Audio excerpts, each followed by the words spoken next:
آمن الرسول بما أنزل إليه من ربه والمؤمنون كل آمن بالله وملائكته وكتبه ورسله لا نفرق بين أحد من رسله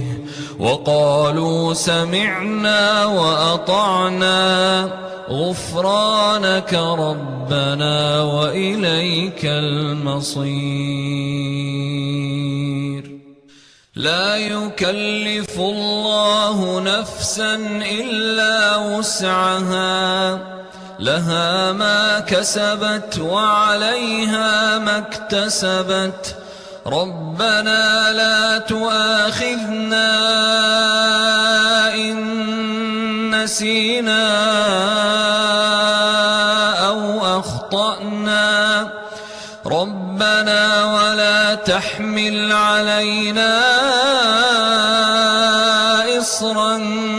كما حملته على الذين من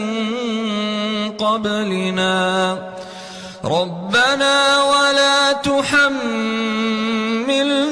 ما لا طاقة لنا به واعف عنا واغفر لنا وارحمنا أنت مولانا فانصرنا على القوم الكافرين.